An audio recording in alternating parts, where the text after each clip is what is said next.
जीवन को जीने के लिए क्या आवश्यक है। भगवान श्री कृष्ण गीता में कहते हैं, प्रसादे सर्व दुखानाम हानि रस्योपजायते और प्रसन्न चेतसो याशु बुद्धि पर्यवतिष्ठते, कि प्रसादे सर्व दुखानाम हानि रस्योपजायते, प्रसन्न रहने पर सभी दुखों की हानि हो जाती है। और व्यक्ति प्रसन्न कैसे रहता है? व्यक्ति का यदि मन प्रसन्न है तो उसके जीवन में सब कुछ सकारात्मक हो जाता है। इसी तरह का एक श्लोक दश कुमार चरितम जो कि महाकवि दंडी ने लिखा है, उस ग्रंथ से एक आपके सामने लेकर के प्रस्तुत हूँ। आइए उस श्लोक को देखते हैं।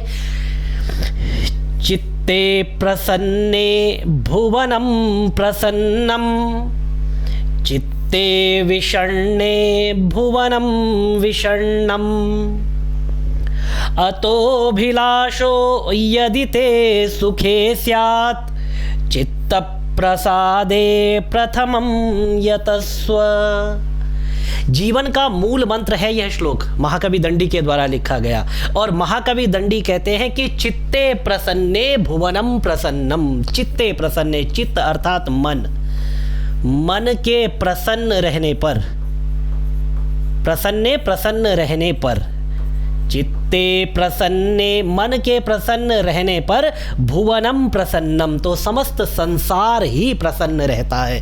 अर्थात जिस व्यक्ति का मन प्रसन्न है उसके लिए सारा का सारा संसार प्रसन्नता से भरा हुआ होता है, आनंद से भरा हुआ होता है। जीवन में बहुत सारी ऐसी चीज़ें आती है जब व्यक्ति बहुत ज़्यादा दुखी हो जाता है, अप्रसन्नता के गर्त में चला जाता है, कुछ ऐसा होता है जिसको वह संभाल नहीं पाता। लेकिन ऐसी परिस्थिति में भी जीवन में चित्त को प्रसन्न करने का प्रयास करना चाहिए। वहाँ पर चित्त दुखी है लेकिन कुछ ऐसा ढूंढना चाहिए, हो सकता है आपकी प्राचीन स्मृतियों में कुछ ऐसा हो, या जो आप कर रहे हैं उससे इतर कुछ ऐसा हो जो आपके चित्त को प्रसन्न कर सके।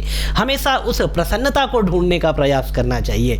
चित्ते प्रसन्ने भुवनम प्रसन्नम, क्योंकि यदि आपका चित्त प्रसन्न है तो ये संसार आपको प्रसन्नता से भरा हुआ दिखाई देगा, सारा संसार आपको सकारात्मक दिखाई देगा, पॉजिटिव दिखाई देगा। लेकिन यदि आपका चित्त प्रसन्न नहीं है तो नेगेटिविटी कहीं बाहर से नहीं आती, अपने अंदर से शुरू होती है और फिर आपको समस्त संसार जो है नकारात्मक, नेगेटिव दिखाई देगा। इसीलिए अपने चित्त में पॉजिटिविटी रखें, अपने चित्त में सकारात्मकता रखें, अपने चित्त में प्रसन्नता रखें, समस्त संसार प्रसन्नता से भरा हुआ दिखाई देगा।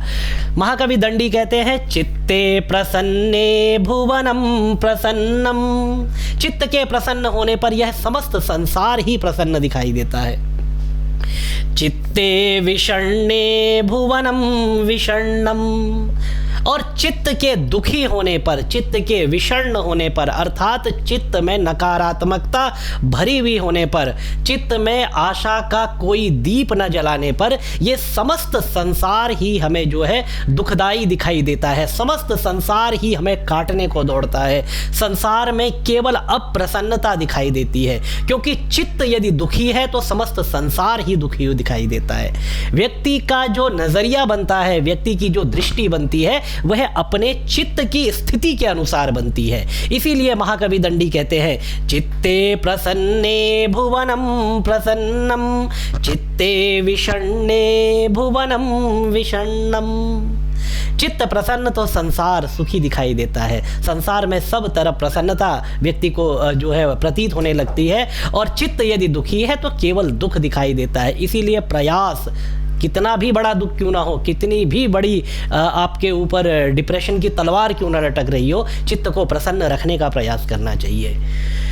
अतोभिलाषो यदि ते सुखम स्यात्, महाकवि दंडी कहते हैं कि अतोभिलाषो यदि ते सुखम स्यात्, यदि जीवन में तुम अपने सुख की अभिलाषा करते हो, जीवन में यदि सुखी रहना चाहते हो, दुख में भी अपने लिए यदि सुख ढूंढना चाहते हो, तो क्या करो? चित्त प्रसादे प्रथमं यतस्व, चित्त प्रसादे, चित्त की प्रसन्नता के लिए सबसे पहले प्रयत्न करो। चित्त प्रसादे, चित्त की प्रसन्नता के लिए प्रथमम यतस्व, सबसे पहले चित्त को प्रसन्न रखने का प्रयास करो, प्रसन्नता को ढूंढो। बहुत सारे लोग होते हैं जब चित्त अप्रसन्न होता है, कुछ ऐसा हो जाता है जो कि उनकी कल्पना से परे होता है, जो नहीं होना चाहिए था, तो उसके बाद फिर जो उनको चित्त को प्रसन्न करने वाले कार्य भी हैं उनमें भी उनका मन नहीं लगता, उसमें इसमें उनका कोई दोष नहीं होता है। स्थिति ही ऐसी बन जाती है कि व्यक्ति का मन नहीं करता, क्योंकि ह्यूमन नेचर है और मनुष्य की स्वाभाविक वृत्तियां हैं, इसलिए ऐसा हो जाता है। लेकिन इन वृत्तियों को जीतना ही मनुष्य को सकारात्मकता की ओर लेकर के जाता है। इसीलिए महाकवि दंडी कहते हैं सबसे पहले क्या करो, चित्त प्रसादे प्रथमम यतस्व, सबसे पहले अपने चित्त की प्रसन्नता का उपाय करो, सबसे पहले अपने चित्त को प्रसन्न रखने का प्रयास करो। यदि आपका चित्त प्रसन्न है, आपका मन प्रसन्न है, तो उसके बाद समस्त संसार आपको प्रसन्नता देने वाला बन जाएगा और केवल सकारात्मकता, पॉजिटिविटी आपके चारों ओर आपको दिखाई देगी।